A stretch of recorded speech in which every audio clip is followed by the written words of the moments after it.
Hola, ¿qué tal? Muy buenas tardes. Tengan todos ustedes. Estamos aquí en una presentación más de esta temporada de capacitaciones. Hoy, que es jueves 18 de junio, nos toca ya entrar como un poquito más al tema de asesoría legal. El tema de hoy es cómo evitar sanciones ante una mala interpretación de los lineamientos de seguridad sanitaria en el entorno laboral. Ya prácticamente esperemos que en breve, de cara a la reapertura. Eh, el ponente de hoy es el ingeniero Francisco Javier Velázquez Correa, de Ciconsultora, una aportación que nos hace también nuestros compañeros del Parque Mecánica, como contacto de esta consultora.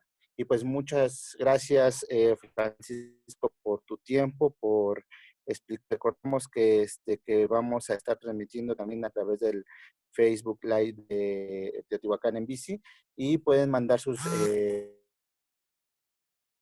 preguntas eh, al grupos de WhatsApp también, o a este mismo Zoom, a esta misma plataforma, o bien de manera privada, digamos, a los grupos empresariales de WhatsApp.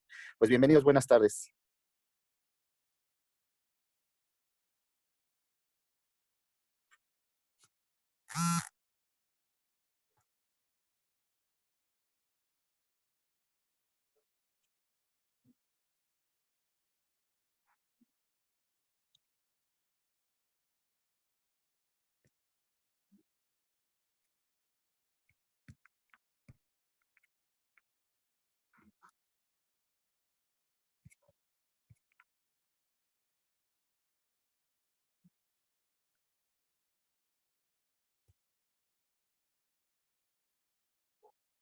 ¿Nos escuchas, Francisco? ¿Tienes el micrófono aún apagado? Ok, te escucho perfectamente. Buenas tardes, Alonso. Pues bienvenidos todos. Es toda tuya, toda tuya la pantalla, Francisco. Muy bien, pues me presento a grandes rasgos. Mi nombre es Francisco Velázquez. Desde hace poco más de 20 años estamos acreditados como Siginom y Psicoconsultora en todas las normas de la STPS y unas normas de la Secretaría de Salud. El tema en el cual, y bueno, gracias a ustedes por la invitación, es cómo evitar sanciones ante una mala interpretación de los lineamientos de seguridad sanitaria en el entorno laboral. El antecedente es muy sencillo. Tenemos grandes empresas que desde hace 20 años son auditadas a veces por la Secretaría de Salud, a veces por la STPS, y el objetivo de estas inspecciones debería de ser verificar el cumplimiento en materia de disminuir los riesgos en la salud de los trabajadores. El órgano que vigila generalmente estas normas es la Secretaría del Trabajo y Previsión Social. El antecedente ante esta situación de la pandemia, o esto que ahorita tenemos nosotros, para ya entrar en tema, es que a nivel Estados Unidos que existe la FDA, y esta organización o esta agencia es la que vigila que en materia de alimentaria y medicamentos pues no estén contaminados o no vayan a causar daños a la salud. Pasando a la siguiente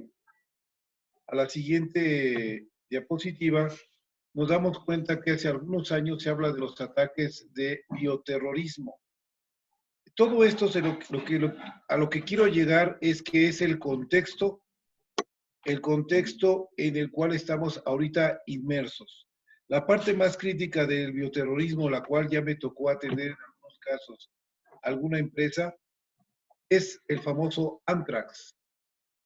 En algún momento de la historia del mundo, alguien desarrolló algunos agentes explosivos muy, muy tóxicos que por alguna causa lo que buscaban es atacar a través de los alimentos a los seres humanos y a los animales. El objetivo principal no solo era matar a los seres humanos o causarles un daño a su salud, sino afectar la economía. Si les suena esto conocido, vamos a ver lo siguiente. Ahora estamos hablando de algo muy famoso que es el coronavirus. La Secretaría de Salud está tomando las riendas en materia del control sanitario y el primer tema importante que debemos de saber es que hay dos organizaciones de vigilancia. La Secretaría de Salud no es de vigilancia, es normativa. La Secretaría del Trabajo y Previsión Social es quien nos va a auditar o quien va a vigilar que los lineamientos y los protocolos se estén cumpliendo. Tenemos una experiencia de más de 20 años en auditorías e inspecciones de esta maravillosa secretaría y voy a darles primero un punto de vista técnico. La Secretaría del Trabajo y Previsión Social, antes de este protocolo de coronavirus, únicamente auditaba las normas NOM de la STPS. Ahora están facultándola para auditar estos protocolos. Entonces, los están facultando para que a través de una estrategia muy crítica empiecen por inspeccionarnos con la norma 017, que a continuación vamos a ver, que es la que tiene que ver con lo que es el equipo de protección personal.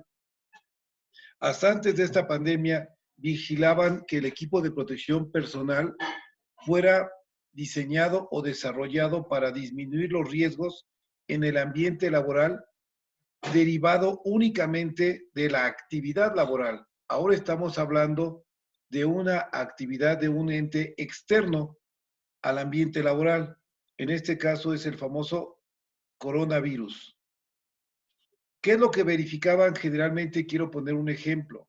En la norma 17 verificaban que si la actividad tenía algún tipo de riesgo el trabajador en cuanto a sus pies, que el trabajador usara un casquillo, el cual estuviera certificado por la STPS y que además tuviera pues un casquillo ya sea metálico o dieléctrico. Si él tenía alguna actividad eléctrica, pues tenía que usar un casquillo dieléctrico.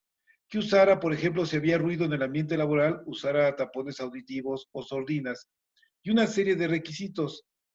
Esa es la norma que 17. Después también vigilan la norma 19, en la cual debe haber un comité o una comisión mixta que es la que vigila que se dé el cumplimiento de todas las normas que aplican a la norma. Y ahora, para no ir muy rápido, van a decir, ¿y cuáles son las normas que me aplican? Existe la norma 030. Esa norma es con la cual se hace el diagnóstico de todos los riesgos y peligros asociados al ambiente laboral y mediante esta se determinan cuáles son aquellas que realmente nos aplican. Bajo este contexto, y además pidiéndoles una disculpa porque es la primera ocasión que tengo un tipo de plática o conferencia por este medio, no sé en qué momento vaya a haber preguntas y respuestas, pero estaré atento al coordinador que me lo diga. Ahora sí, la normatividad que rige, que está facultando a la STPS el documento normativo mediante el cual van a ir a hacer la vigilancia de cumplimiento, son estos lineamientos técnicos de seguridad sanitaria en el entorno laboral. Estos lineamientos que se basan en 6 medidas, que no es el objetivo de esta plática, es lo que van a vigilar las autoridades en materia sanitaria y va a ser principalmente la STPS. Algo que es muy importante que debemos de saber, y se los quiero aclarar antes que otra cosa, antes de ser consultor, soy empresario. Entonces, ¿cuál es el costo por trabajador promedio que desde mi análisis debo de invertir para cumplir con estos lineamientos? De entrada, todavía no se han puesto de acuerdo si el cubreboca es o no es necesario. Sí nos están pidiendo la mascarilla de protección facial o los lentes de protección. Nos están pidiendo guantes y hay algo muy importante. El cubreboca, en caso de que sea necesario, se debe de reemplazar diariamente. La mascarilla, podríamos decir que las mascarillas de cierta calidad duran un mes. Andan en promedio como en 100 pesos, pues invertirían 25 pesos a la semana. Los guantes, bueno, en total 30 pesos y lo que vamos a gastar son 105 pesos por semana. Esto yo lo considero como un gasto y es un gasto necesario. Es necesario a través de, pues, de esta pandemia. ¿Cuánto tiempo se tendrá que adicionar a los costos y le pegará a las utilidades de la empresa estos montos? No lo sabemos. Además de esto, hay una serie de gastos que debemos de implementar en las empresas para poder cumplir con estos protocolos de ingeniería. Son inversiones. Por ejemplo, quiero comentarles que los termómetros infrarrojos están en 1,250 pesos aproximadamente, pero en diciembre del año pasado, dentro de una de las unidades de negocio que tengo, yo los vendía y los comercializaba y estaban en 800 pesos, en 600 pesos. También los productos de limpieza, el gel antibacterial, los tapetes sanitizantes, en la industria alimentaria ya estaban implementados y el costo aproximado de esta inversión para una empresa pequeña es de 2,500 pesos.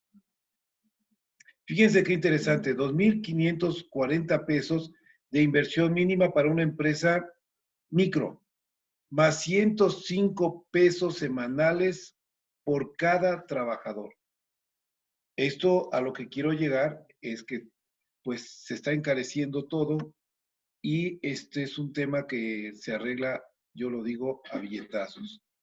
Aquellas personas, hablo de empresarios, que no puedan que no puedan recuperar estos costos, pues va a ser muy, muy difícil que al implementarlos sobrevivan, ¿sí? Tenemos que estar también para lo que son las empresas turísticas y muchas. Vamos a continuar rápidamente con este protocolo. ¿Cuál es el proceso de obtención de la constancia de aprobación? ¿Por qué esta diapositiva? Cuando llega la autoridad, siempre que llega la autoridad busca evidencia objetiva o documentos probatorios. El documento probatorio con el cual va a llegar la autoridad a requerirnos es muy sencillo. Va a pedir que nosotros tengamos nuestra constancia que emite el portal y que esta constancia diga que nosotros estamos en cumplimiento. Ya que si nosotros no tuviéramos esta constancia que emite el portal, donde ya subimos todas las evidencias objetivas y llega la inspección, automáticamente el 100% de todos los debes, aunque los tengamos implementados, no nos los toman como válidos. Si nosotros no presentamos esa constancia que nos emite el portal, la autoridad no nos va a considerar la inspección como suficiente. Adicional, el pretexto con el cual van a llegar puede ser de dos formas, una inspección ordinaria o una inspección extraordinaria. La inspección ordinaria es que de alguna manera ellos definieron que a nosotros nos tocaba inspeccionarnos. Y la inspección extraordinaria es cuando algún trabajador, algún competidor, algún vecino o alguien hace una denuncia ante la Secretaría del Trabajo y Previsión Social. Esas son las dos maneras mediante las cuales nos puede llegar una inspección. ¿Cuáles son las normas base de la STPS que justifican la inspección? Bueno, pues ahí tienen ustedes que la norma NOM 017, que es en la cual van a verificar que nuestro equipo, con base a un análisis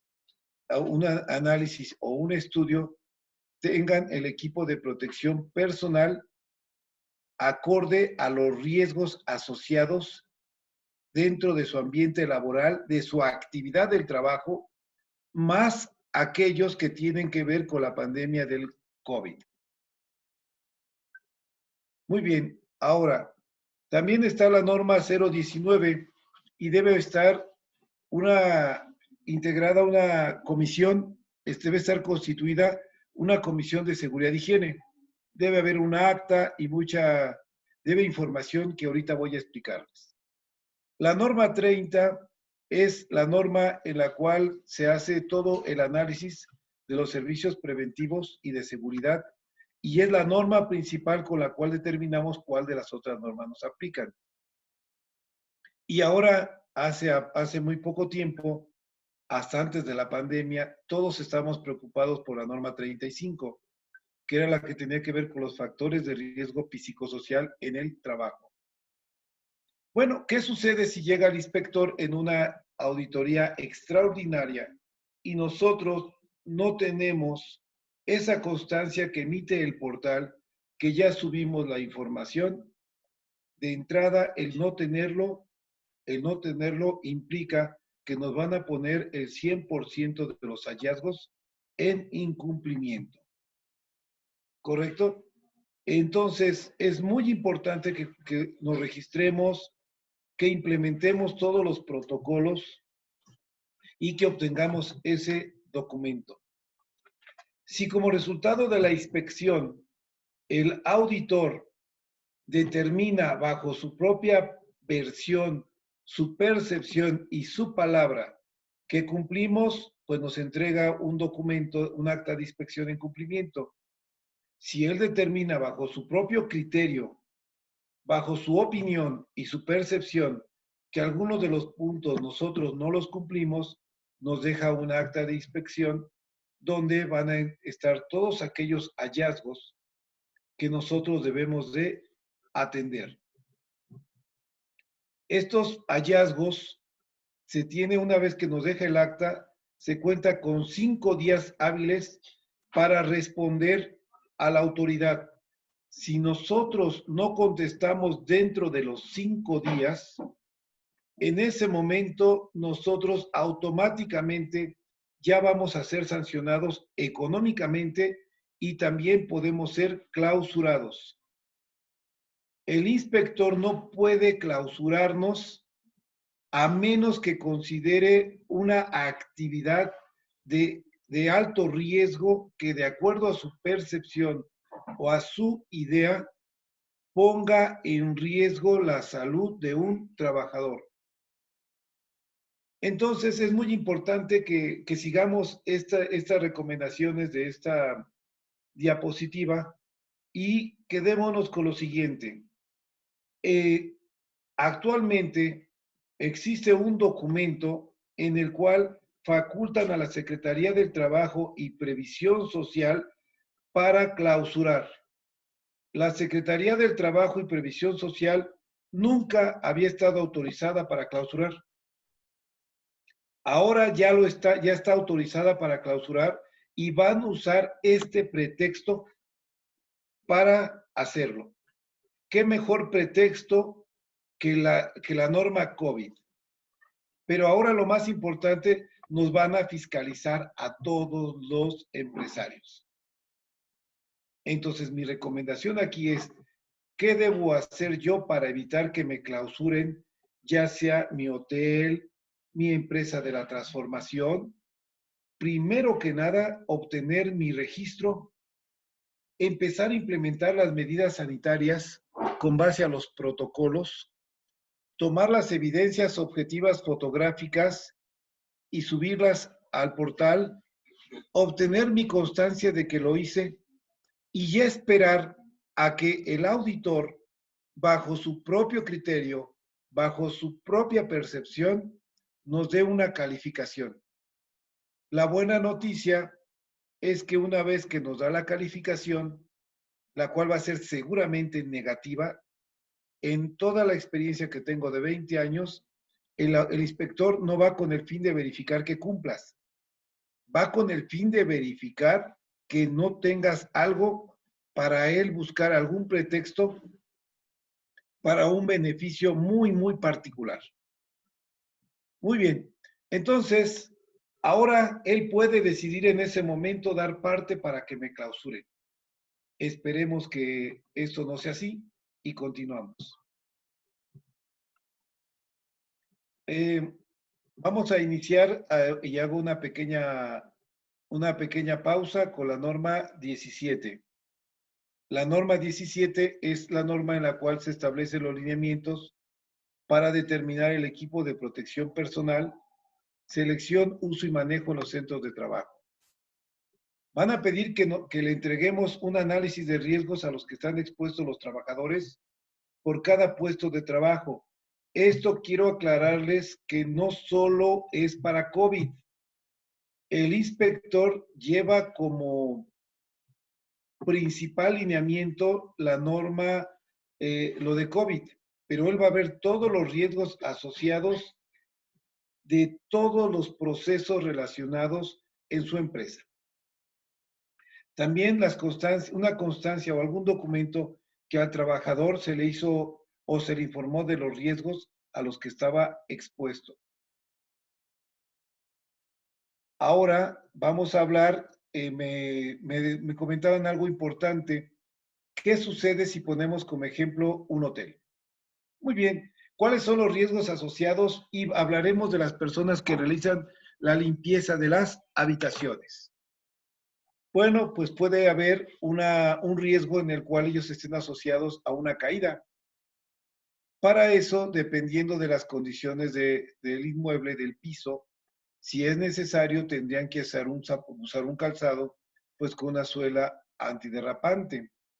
También sabemos que los hoteles, en algunos hoteles, independientemente del alto grado de sanitización que tienen, están expuestos a sustancias, a fluidos químico-biológico infecciosos. Entonces, pues también deberían de traer guantes adecuados para proteger sus manos. También sabemos que manejan sustancias químicas para lo que son la limpieza. Todo esto tenemos que tener un documento que acredite que se le explicó al trabajador cuáles son los riesgos a los cuales está asociado. También que se le comunique a aquellas personas que trabajan como proveedores o contratistas en la empresa dentro de las instalaciones de los riesgos también a los cuales están asociados y cuáles son las reglas de seguridad que se deben cumplir.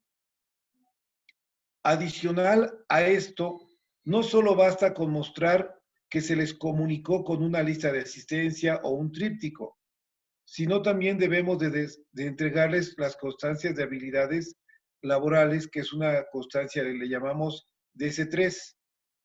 Esta constancia debe estar firmada y debe estar perfectamente protocolizada por el representante legal, el representante de los trabajadores. Y bueno, también tenemos que un registro actualizado de la información derivada del análisis de riesgo, y es lo que les decía, un tríptico. Y bueno, también debemos que una certificación o garantía del fabricante que protege contra los riesgos para los que fue producido el equipo. Un ejemplo muy importante es, acércame una de las botas, por favor.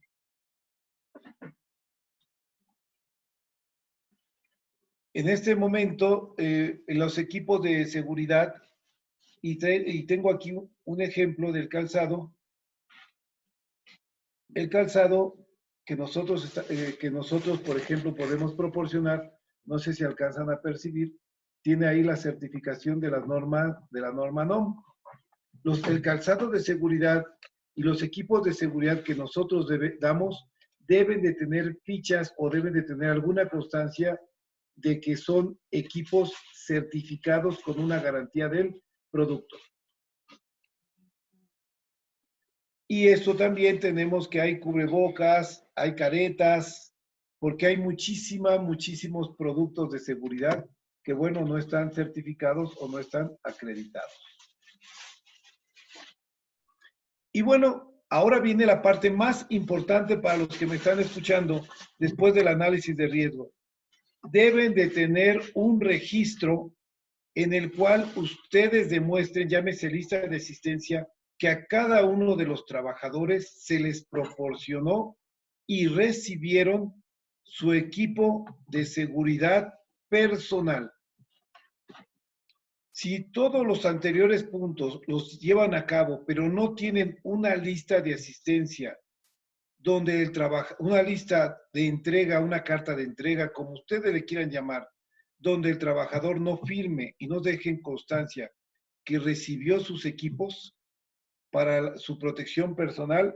En ese momento todo lo anterior no sirvió absolutamente de nada. El inspector les levanta todos los puntos derivados de esta norma como en incumplimiento. Ahora viene uno de los requisitos que ahorita, antes de la pandemia, con el cual estaban fiscalizando a todos los negocios, la Secretaría del Trabajo, de una manera pues muy, podríamos decir, no quiero usar malos términos, pero ellos decidían sus propios criterios de selección a las empresas. Y bueno, debemos de integrar una comisión de seguridad y higiene en el centro de trabajo. Esta comisión es la que vigila, la que revisa y que la verifica internamente que todo el cumplimiento de todas las normas se esté llevando a cabo. Y debe de haber un acta constitutiva de la comisión. Tenemos que definir quién es el representante de los trabajadores, quién es el representante del patrón, quiénes son los vocales. Deben hacer recorridos sistemáticamente por las instalaciones. A veces unos son anuales, otros son mensuales, otros son semestrales. Ejemplo, los extintores. Los extintores están regidos por la norma 02 y dice y establece la norma que deben ser mensuales. También debe de haber un documento que acredita que cuentan con un secretario responsable de llevar a cabo estas funciones. Y bueno, y que esta comisión se capacita por lo menos una vez al año a sus integrantes. Y por supuesto, esta norma también se requiere la famosísima constancia de habilidades, que son las DS3. Cabe aclarar que la constancia DS3 es la constancia que el inspector busca encontrar. Al inspector no toma en cuenta una lista de asistencia, no toma en cuenta una minuta. El inspector pide como evidencia de la capacitación la constancia de habilidades, que es la constancia DS3. Y ahora vamos con la norma 30. Antes de iniciar cualquier esfuerzo de implementación para el cumplimiento de la STPS, debemos de tomar en cuenta que debemos realizar un diagnóstico con base a esta norma.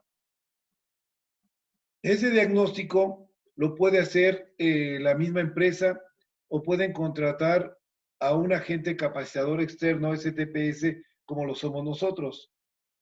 Una vez que siguen toda esa lista de verificación que está en la norma 30, deben de elaborar un programa de seguridad y salud en el trabajo, donde van a definir los periodos en los cuales se comprometen a llevar tanto el seguimiento o la implementación de todas las normas que resulten del diagnóstico.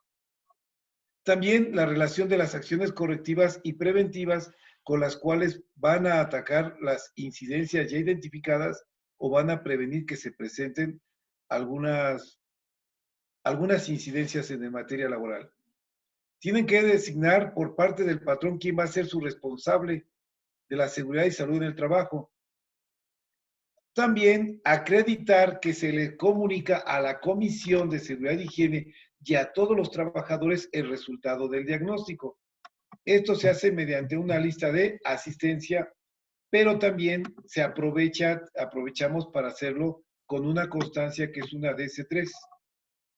Y bueno, tener los registros y los reportes del seguimiento y los avances a la implementación de esta norma.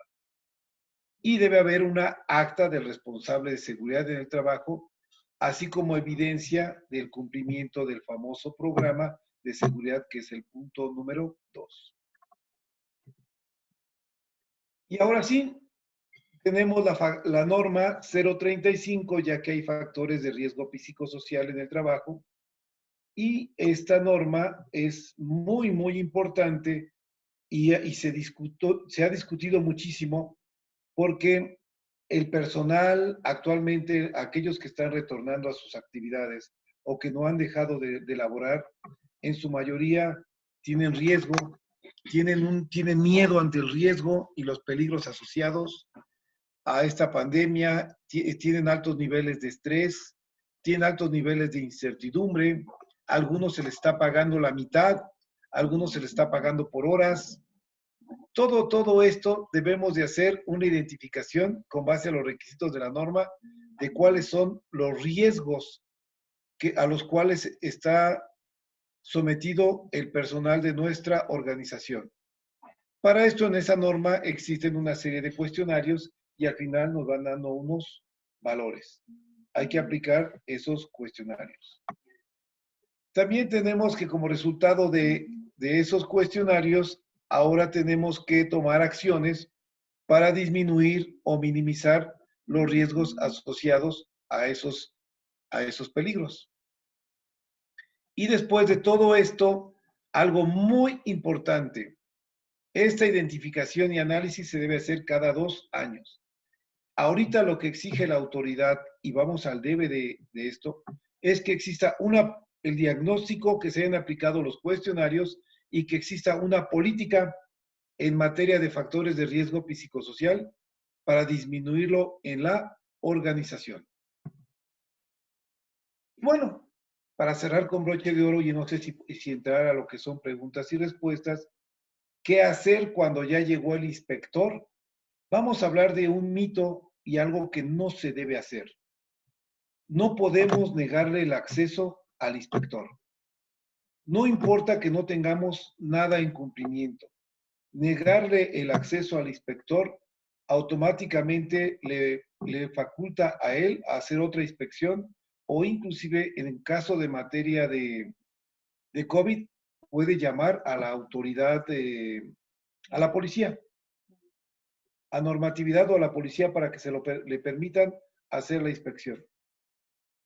Una vez que me deja su reporte, así me haya puesto que no cumplo absolutamente con nada, tengo 5 días hábiles para contestar y mostrarle la evidencia la evidencia objetiva de lo que sí pude tener. Ya que contesté, y debe ser antes de 5 días hábiles, y debo asegurarme que me pongan el sello con el número de folio y la hora en la cual ingresé mi respuesta, tengo esos 5 días para tratar de reunir toda aquella información que yo no pude presentarle por alguna causa. Y también estamos facultados para que dentro de ese oficio solicitemos una prórroga para ponernos al corriente. La autoridad casi siempre nos autoriza esa prórroga, que pueden ser 30, 60 o 90 días. Y si no me dan prórroga y me vienen a poner los sellos por clausura, entonces lo más importante que hay que hacer en ese momento es interponer un juicio de amparo. Ampararnos para que nos permitan continuar trabajando. Es importante que sepamos todos que por ningún motivo deben quitar los sellos, porque ahora se comete otro incumplimiento y además del incumplimiento, pues es un delito. ¿Y cuál es el que va a sufrir más en caso de quitar los sellos? Generalmente es el representante legal.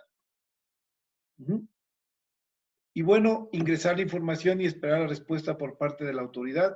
Muchas veces, en el caso de la STPS, se tarda hasta 1 año en darte la respuesta a tus observaciones y te van a dar también, ya que te dicen el tiempo para contestar, en ese tiempo de 60 o 90 días tienes para atender las observaciones, pero ellos a veces no regresan, pasa 90, pasa 1 año y no regresan.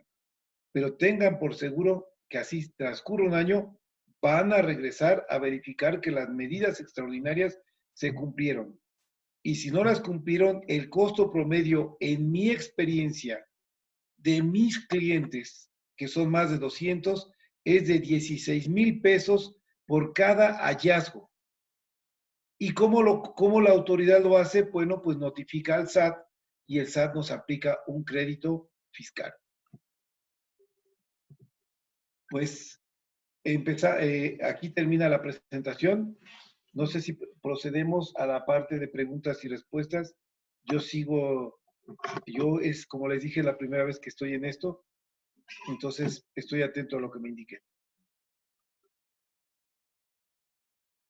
la presentación ahorita voy a ver cómo se aprendo a compartírselas. Y aquí veo que Gustavo Martínez levantó la mano, pero yo ni siquiera me veo en la pantalla, entonces díganme cómo le hago.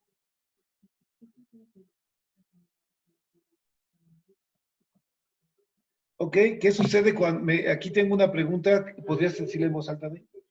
¿Qué sucede con empresas familiares que no tienen registro en el IMSS y tampoco trabajadores? Bien, aquí hay un tema de lo justo y lo legal. Todas aquellas, las empresas familiares, los familiares directos no tendrían, no, supuestamente, no deberíamos de tener afiliados a nuestros trabajadores familiares.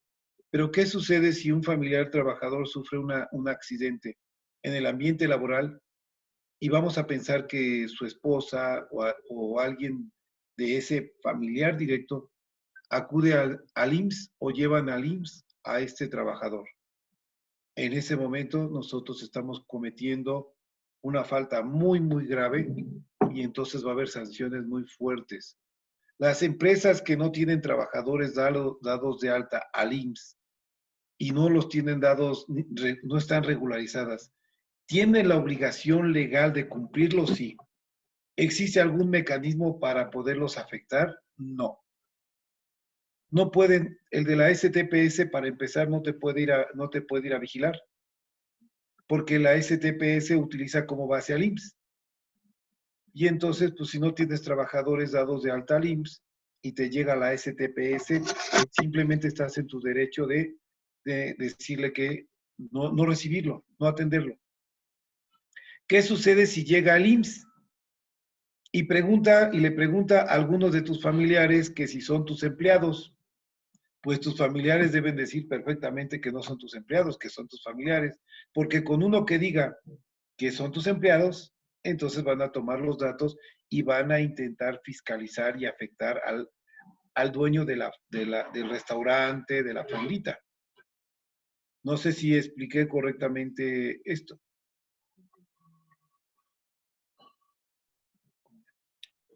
Ok, tenemos otra pregunta. Deme un segundito. Ok, ¿qué sucede con, no, personal de cocina debe de llevar careta o es suficiente con cubrebocas? Aquí el de la cocina, aquí viene lo bonito. Antes del COVID, todo el personal de la cocina, de acuerdo a las normas de salud, debieron de usar cubreboca, deben usar red en el cabello. La red o cofia es para evitar los peligros microbiológicos a los alimentos. El cubreboca también, porque tenemos ciertos virus antes del COVID que también se transmiten a los alimentos. Tenemos virus y tenemos también organismos, en general se les conocen como patógenos. Entonces, siendo muy concreto, el personal de una cocina debe usar red para el cabello, debe usar cubreboca y preferentemente, aunque sé que las condiciones son muy inhumanas, sobre todo en una cocina, debe usar careta. Y el proceso de lavado y sanitizado de manos de forma sistemática. Pero es importante que entendamos algo. El lavado y sanitización, una cosa es lavarse las manos, enjuagarse las manos, y otra es sanitizarse las manos. Esto es un producto, no es un comercial, voy a taparle aquí, no piensen que es un comercial. Esto es un producto sanitizante cuaternario grado quirófano. Esto no es lo que están vendiendo en el mercado, en cualquier esquina. Este producto, aunque yo no me enjuague muy, muy bien las manos o no me las lave, yo me aplico este producto y este producto automáticamente está diseñado para eliminar el 99% de todo lo habido y conocido. Además, al ponérselo, esto, ya pueden hacer esto. Quiero comentarles que hay productos sanitizantes y hay muchas cosas en el mercado que no son sanitizantes. No matan virus, matan cierto tipo de bacterias. ¿Correcto? Tienen que ser sanitizantes cuaternarios. Hasta vean cómo se pegan en la mano. Ah, otra cosa, vean, este anillo no está qué. En la industria alimentaria no está permitida.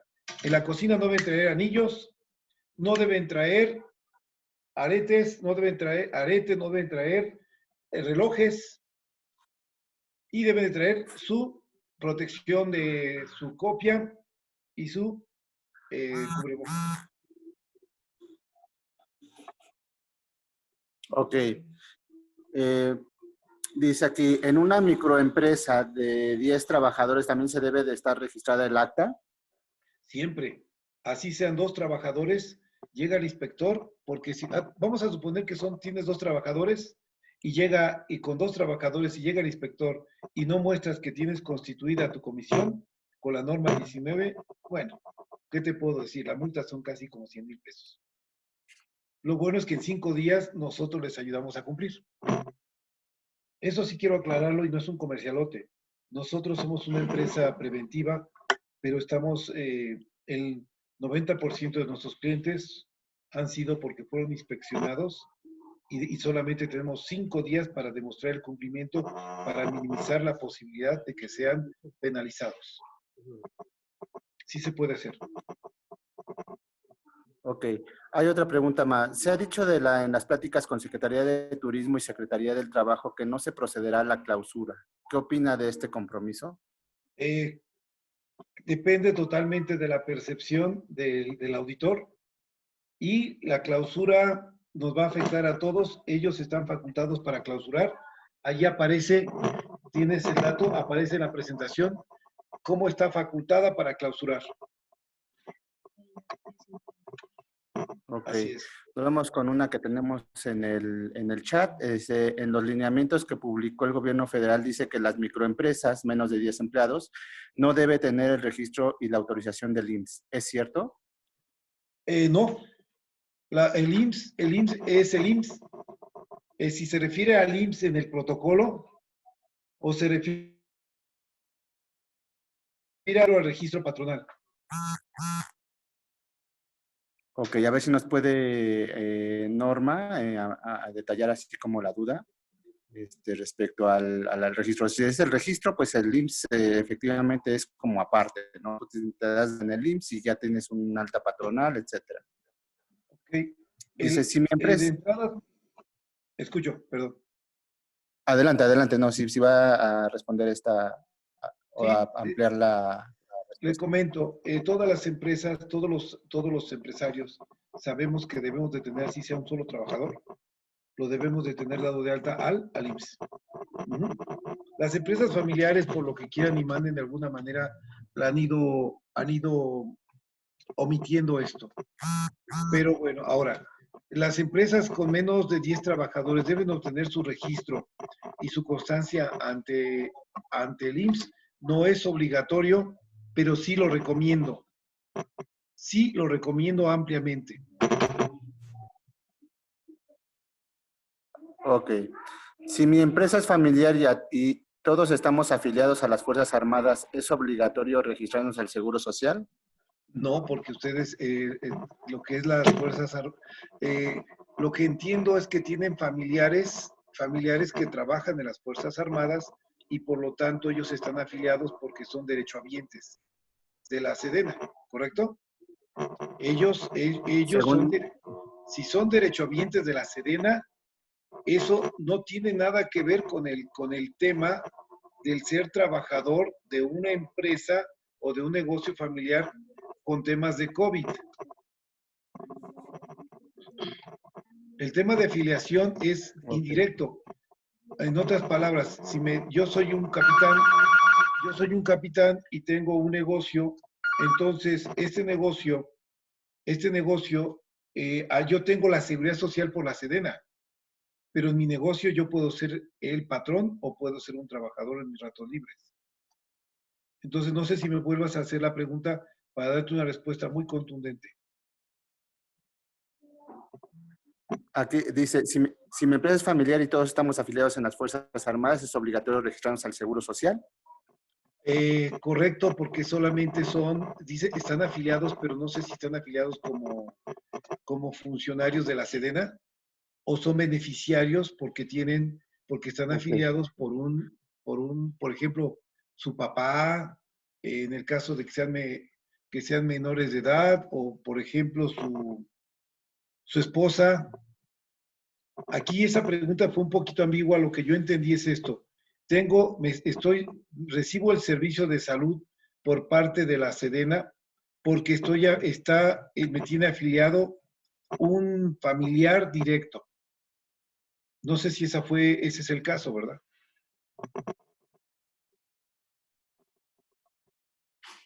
Quiero pensar que así sea, no lo especifica, pero me imagino que puede ser así. Así es. Y entonces eso significa que yo sí debo de estar afiliado. El derechohabiente es quien está trabajando en la Sedena. Yo solamente soy un beneficiario por tengo ese beneficio porque pues no sé, mis hijos o mi esposa pues está trabajando en la Sedena. La respuesta es sí, sí debe de hacerlo. Ok. Vamos a la siguiente. Dice, una clínica dental. Tiene que hacer registro. Tenemos 3 trabajadores en nómina y dados de alta al IMSS. Se recomienda, aunque hablan de que son de menos de 10 personas, se recomienda ya que esta es yo considero que estos lugares son de los lugares de más alto riesgo. ¿Qué sucede si un trabajador se llega a infectar de COVID? ¿Cómo puedo demostrar yo como patrón o como dueño de la clínica que no se infectó en mi clínica? No hay manera. No hay manera. Entonces, yo recomiendo que registrarnos. ¿Cuánto nos llevará registrarnos en el portal? Como ya lo vimos, teniendo esto. Teniendo la evidencia objetiva nos lleva cuando mucho 10 minutos.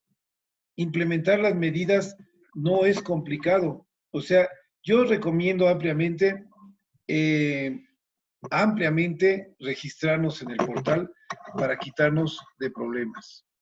Con con el entendido de que puede ser posible que me quieran o que me estoy dejando fiscalizar. Esa es también una de las grandes realidades. Dice, si se está registrado como persona física con actividad empresarial, ¿se debe tener registro patronal? Si tiene trabajadores, por supuesto. Con uno que tenga, le dan su registro.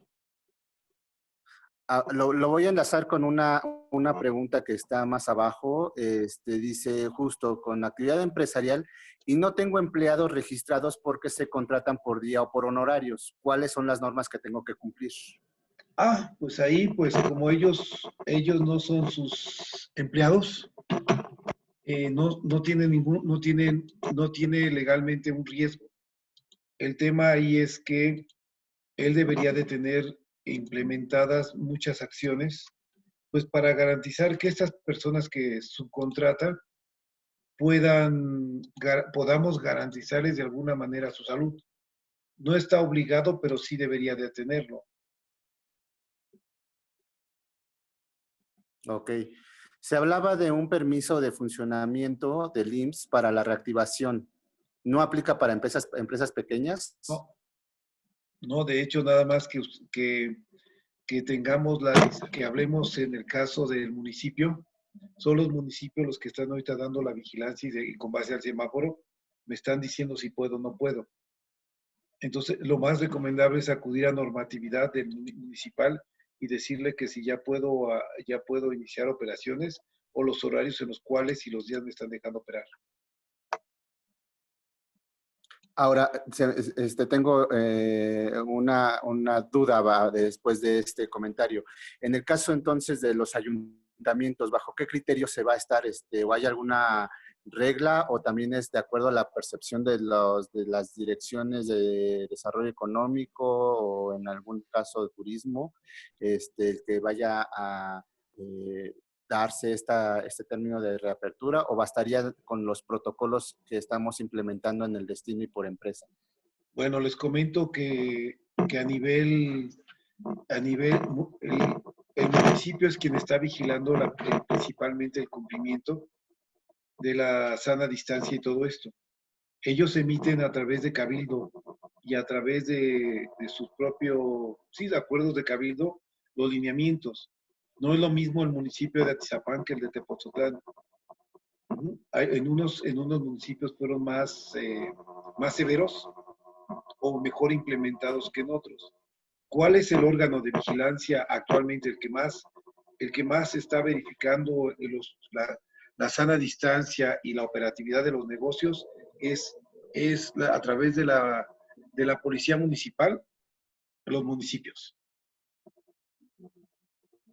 Y ahorita ya empezó la SPS a hacer auditorías, pero seguramente se van a ir sobre las medianas y las grandes empresas.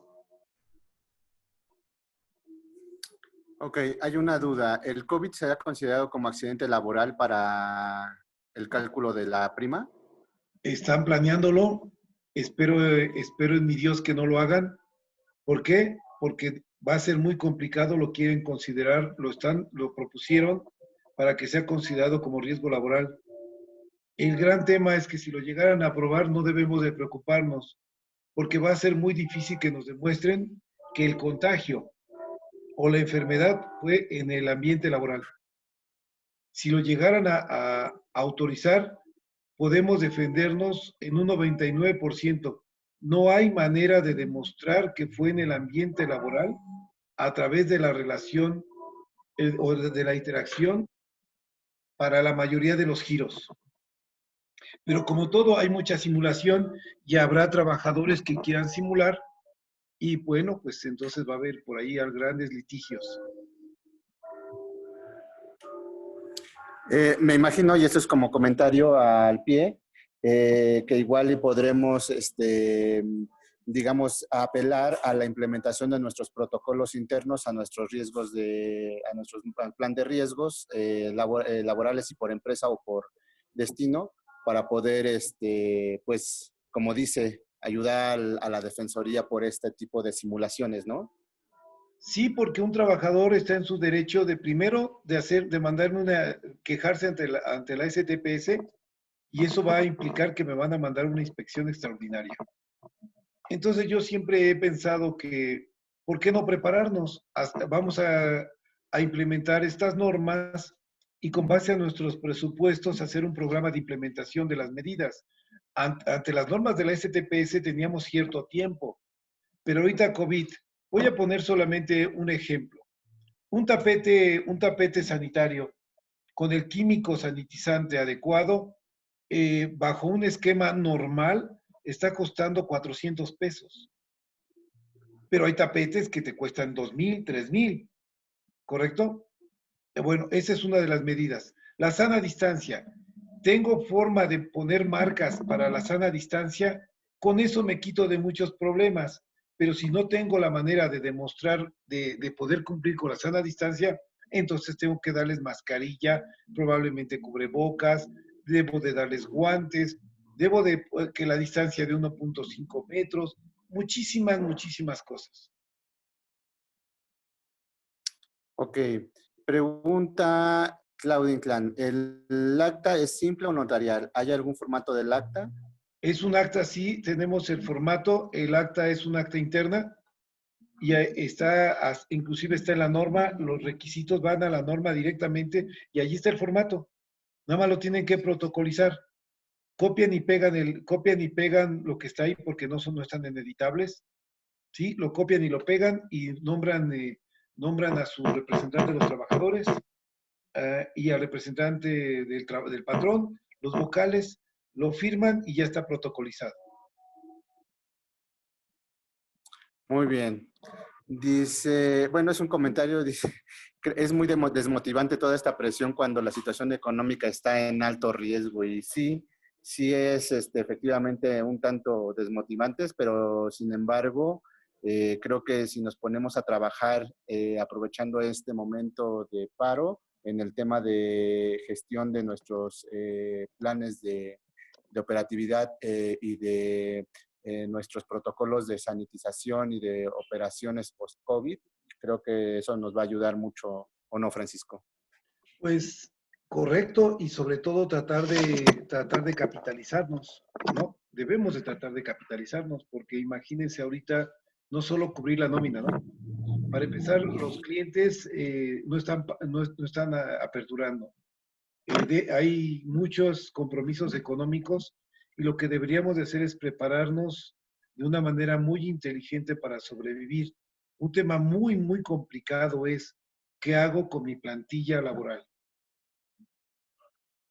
La nómina representa generalmente la parte más crítica y el compromiso más grande que tienen los empresarios.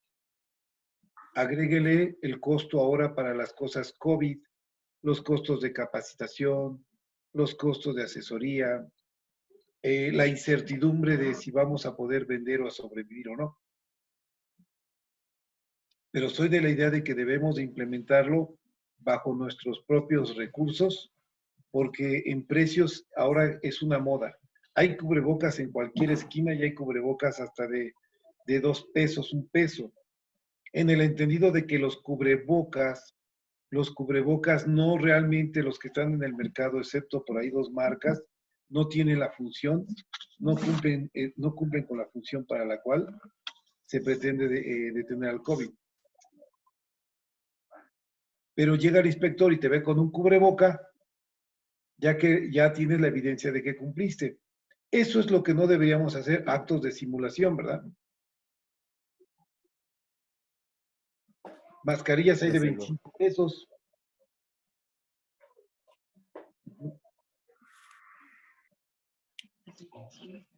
Las famosas caretas, las caretas.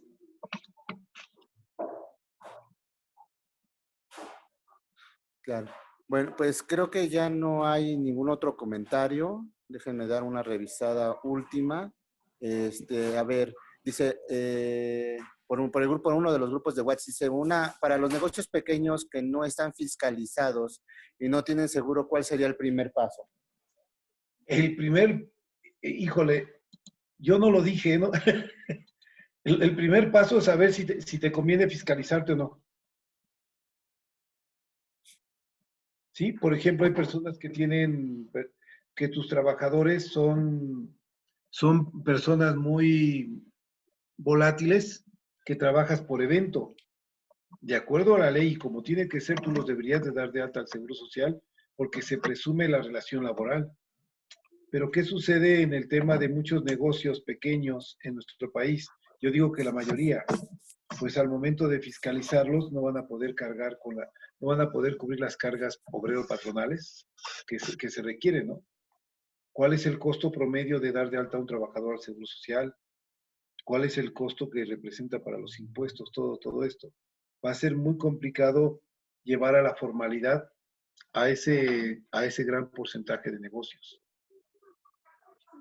Mejor vamos a darle los elementos y vamos a tratar de sobrevivir y regularizarnos cuando creamos que ya es el momento económicamente y lo podemos soportar. Correcto. Hay a ver, un segundo, llega otra de otro grupo. Dice, ¿me repiten por favor en dónde puedo descargar el protocolo? Ahí mándaselo, apúntalo, ahí está.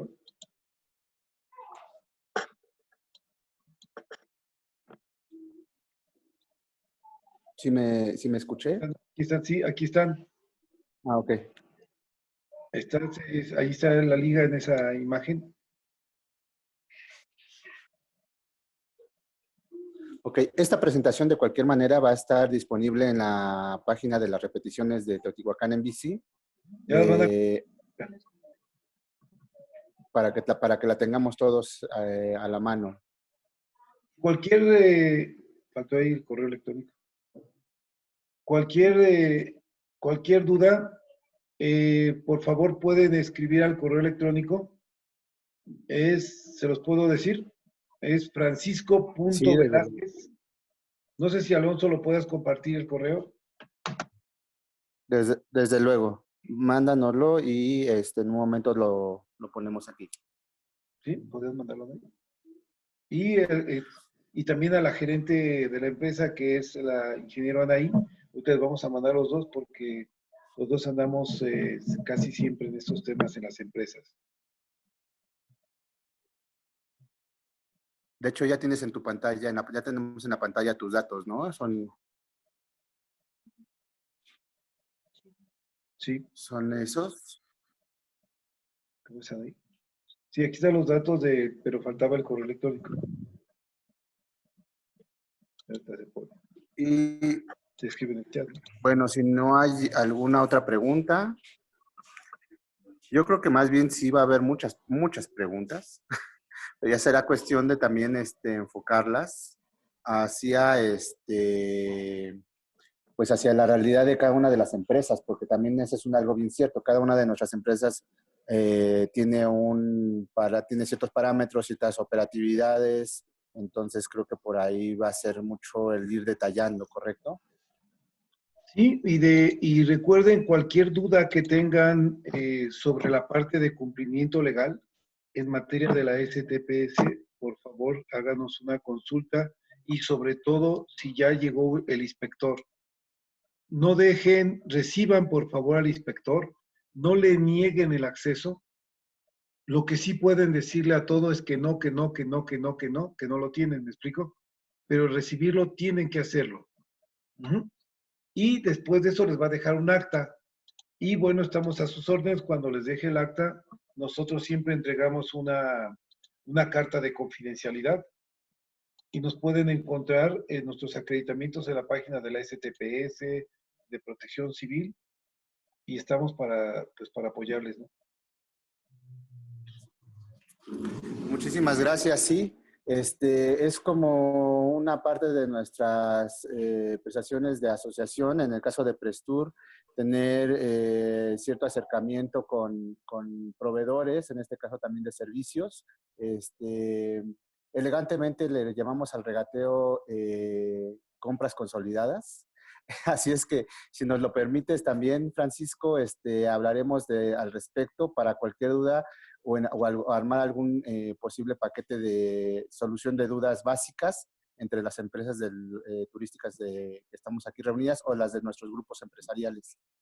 Claro que sí, y les digo la parte pues, de turismo, solamente como un pequeño antecedente, estuve a cargo en su momento de la implementación de estas medidas para Fonatur hace aproximadamente 20 años. Esto no es nuevo, solamente que algunos en materia hotelera o de restaurantes lo dejaron de hacer, ¿no? Inclusive hubo certificaciones que te exigían cosas como el control de plagas, las sanitizaciones, muchísimas cosas que se debieron de haber hecho. Sabíamos que las debíamos de hacer y algunos probablemente las dejamos de hacer.